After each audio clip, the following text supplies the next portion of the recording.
질의해 주시기 바랍니다. 예, 경북 영천 청도 지역 이만희 국회의원입니다. 우리 경찰청장 직무대행께 질의하도록 하겠습니다. 예, 차장입니다. 예, 대행님, 이번 인사를 둘러싸고 많은 말들이 있습니다. 이번 인사가 꼭 필요하셨던 이유가 있습니까? 일단은 서울청장의 공석이 너무 오래 가고 있었고요. 그리고 그동안에 이제 인사를 상위직부터 하지 않으면 하위 전보 인사가 어렵다고 판단돼서요. 그래서 빨리 서울청장만이라도 인사를 해야겠다고 생각을 했습니다. 사실 다른 치안감이라든지 이런 지방청장급 인사는 작년 8월 달에 또 대규모 있었죠. 예. 그래서 실질적으로 임기도 이번에 짧았고요. 그래서 대규모로 6개월 만에 다시 할 이유는 크게 없었다고 생각을 하셔서 아마 판단을 하신 것 같고, 또 무엇보다도 사회적 갈등의 골도 깊어지고 또 여러 가지 우려가 높아지는 상황에서 서울 경찰의 어떤 치안 확보를 위해서 경찰청장의 어떤 인사가 필요했다 이렇게 이해하면 되겠습니까? 공석만 먼저 메꾸자고 취지해서 했습니다. 예. 그럼 일부 오늘 나온 예를 중에서 이번 인사가 내란을 은폐하거나 또는 비호하거나 획책하는 세력과 같이 동조하는 그런 류의 인사라고 얘기 평가를 하는데 거기에 동의하십니까? 저는 그 부분에는 동의하지는 않습니다. 오직 국민의 안녕과 어떤 사회 질서 유지를 위한 인사였다 이렇게 평가하시는 겁니까? 책임치한 차원에서 이루어진 거기 때문에 그 부분은 또 전혀 동의하지 않습니다. 알겠습니다. 다음 우리 박현수 청장 대행님 잠깐 앞으로 나와 주십시오. 예. 네. 수고하십니다. 지금 직무대행으로서 역할을 지금 하고 계십니까? 네, 그렇습니다. 치안 현장에 대한 방문 또 이렇게 하셨고요. 예, 그렇습니다. 예.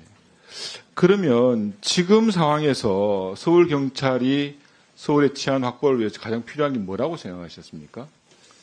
제가 이번에 취임을 하면서 이제 우리 직원들한테 말씀을 드렸는데요.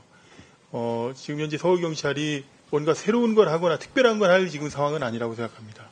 그래서 이제 기본과 원칙에 충실한 그런 경찰 활동을 하자 이런 취지의 이야기를 했고요.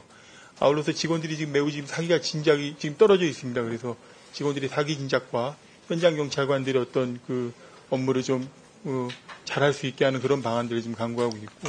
무엇보다도 현장 직원들의 피로도가 굉장히 높다고 저는 생각을 합니다. 그렇습니다. 또 한면에서는 이런 상황들이 또 민생 치안의 큰 구멍으로 작용할 수도 있다는 우려도 같이 드립니다. 지금 오늘 직무대행의 인사와 관련해서 또 야당 의원들은 많이들 이게 이제 하나의 내란 주요 업무 종사자에 대한 인사다.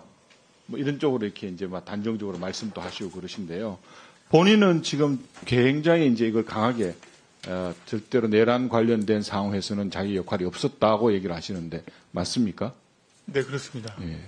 그때 당시에 그 비상계엄이 발동됐을 때 어떤 직책을 맡고 계셨습니까? 행안부 경찰국장이었습니다. 그 역할은 어떤 역할이죠? 경찰국장의 역할이? 기본적으로 장관이 가지고 있는 어떤 경찰에 대한 법적 권한을 보조하는 업무를 하고 있는데요. 주로 인사 업무와 자치경찰 지원 업무 이런 것들을 하고 있었습니다. 현장 경찰관들에 대한 지휘 통제라든지 경력의 이동에 대해서 보고를 받거나 지시를 할 입장이 있습니까?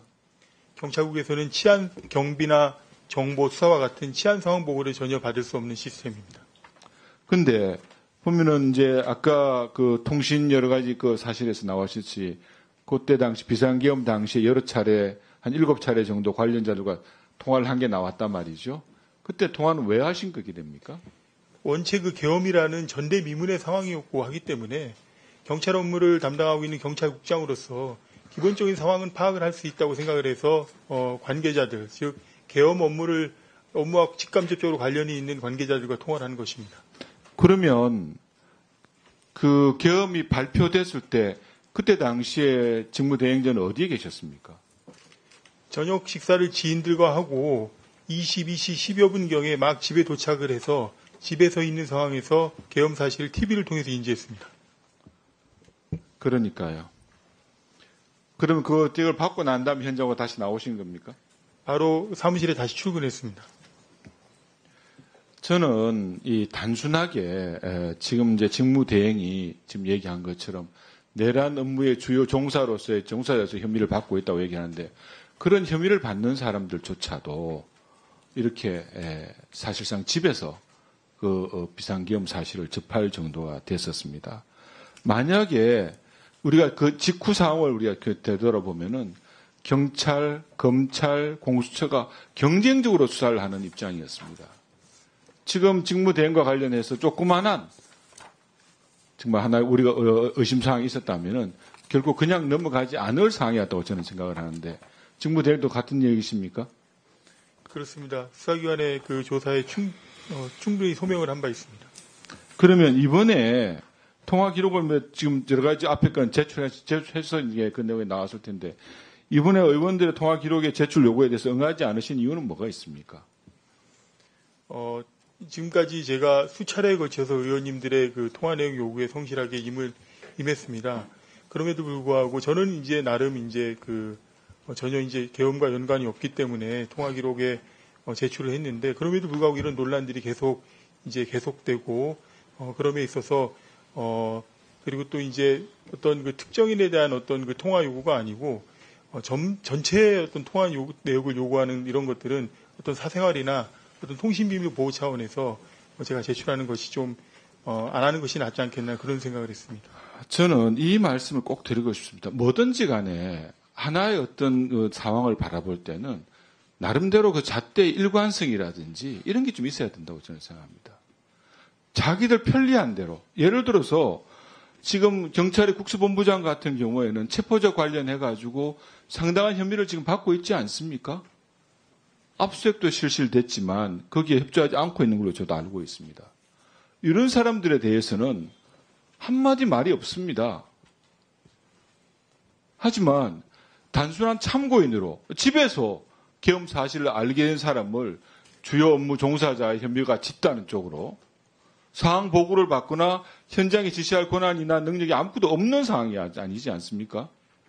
이렇게 일방적으로 기준을 가지고 몰아붙이는 상황은 저는 예.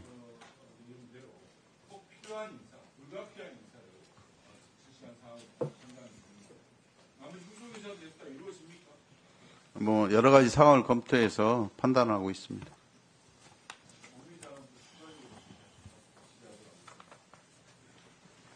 네, 수고하셨습니다. 다음은